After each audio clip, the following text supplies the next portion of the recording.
Okay, so you've watched some videos about using a triple beam balance, and there are just a few little other things that I wanted to make sure you understood. First of all, when you walk up to a triple beam balance, it should have nothing in the pan. This is the pan. We've kind of talked about the adjustment knob. We make sure that that's what we use to adjust things to make sure it's zeroed out properly. All of the riders should be on 0.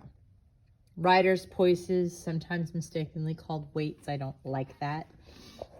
You have the 1 gram beam, the 100 gram beam, and the 10 gram beam. Notice that the 100 gram beam and the 10 gram beam have those notches that we've talked about that the riders have to be seated in to read properly. And then we have the pointer and the 0 mark. And those two things have to be lined up perfectly to get a proper reading. Okay? If these three things are on 0 properly and in their proper notches and everywhere they're supposed to be, and these two things do not line up properly, then you come into the adjustment knob and adjust it so that your pointer and your index mark, your 0 mark, line up properly. Usually you won't touch that. Usually you'll have your instructor do that. Okay? Now, so when you're done measuring, you leave nothing on the pan. See, the pan is empty. All the riders are on 0. Everything's all the way to the left. And nothing should be messing with your pointer or your index mark. So, just a little refresher on how to find the mass. Yes, I'm using M&Ms because I'm Mrs. P and that's what we do. If you have something that you're going to find the mass of that's going to roll around or be loose and not contained on the pan, you do want to put it in a container, but you're going to want to find the mass of the container first so you can subtract that mass out. I didn't do that first, my bad, but you know to do it. Okay, so we're going to find the mass of the cup and the M&Ms. So we put them on the pan.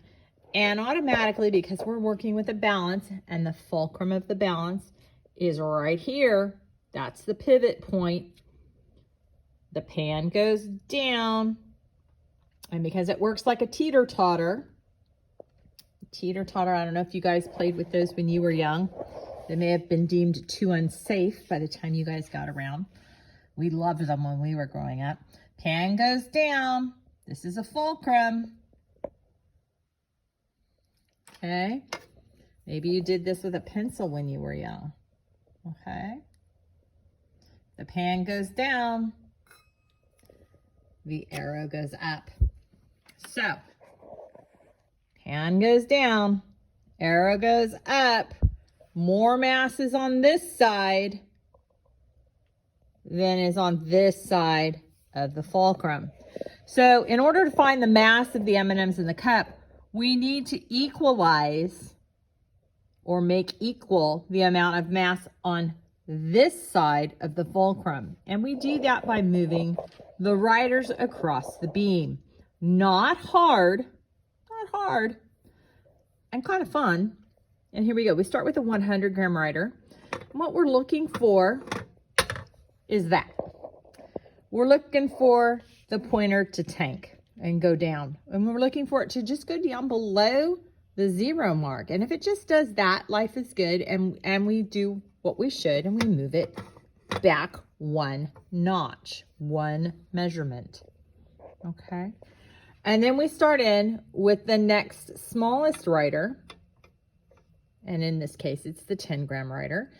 And we move across until the same thing happens. Each time we make sure that it is nested or seated in its little notch. That's kind of important because otherwise our readings are affected and are not correct. And we don't want that. We need correct readings. And our point pointer still is not going down. Up, up, up, up. We're getting somewhere. Maybe with the next one. And there it goes. So we move it back 1 notch.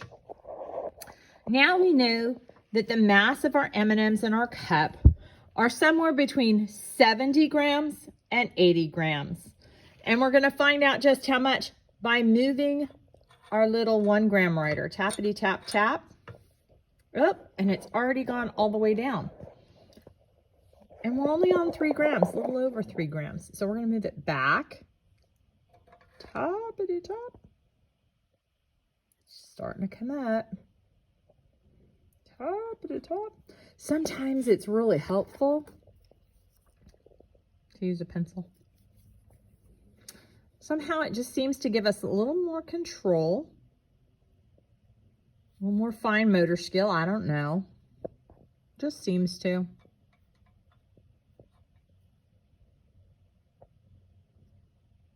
A little more. We're getting there, see? Almost there. Wow. Wow. If this is it, I'm going to be like super impressed. We are almost there. And you really should read it at eye level, kind of like the meniscus thing. You know, because you really, oh, wow. Look at that. Ha! That's pretty amazing. I'm sorry. Mrs. P got it like almost like boom on the dot. Let's see. Okay, so it's like super on the dot at 71 grams. Oh, wow. Just not quite. Just not quite. Very close though. Like super close. Let's see if we can get it dead on. Dead on. Come on. Come on, dead on. Ooh, that was probably a little too much. Okay, so each of these little lines is 1/10 of a gram. And the longer one in the middle is 1/2 gram, so 0.5 gram. And I think we've got it now. Doggone it. Would have been nice if it had been dead on, but okay. So if this is 0.5 in the middle, the longish one, this is 0.6, 0.7, 0.8, 0.9. Not 1, but 0.9.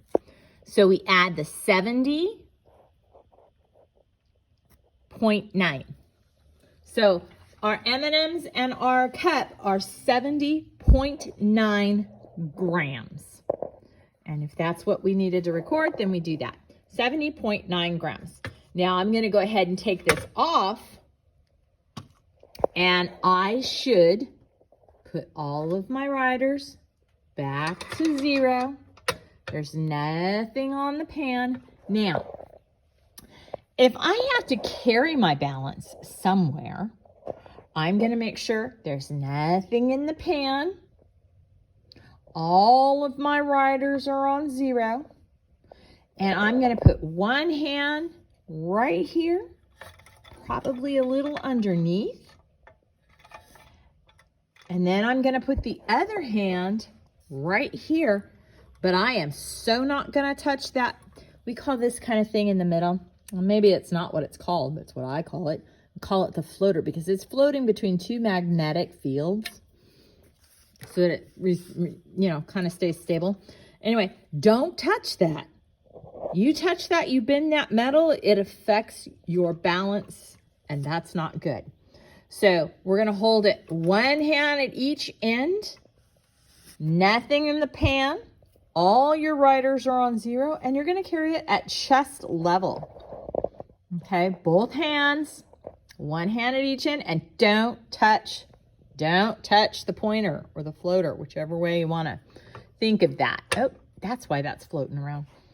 I wasn't on 0 on my 10 gram rider, so that's why that was affected. Okay, so now you know, number 1, how the pan should be left after each measurement. Nothing in the pan, all the riders on 0, nothing touching the floater. You know how to find the mass of something, and you know how to carry the triple beam balance. Okay, so you should be able to answer all of those questions on a quiz. All right, guys, have a great day.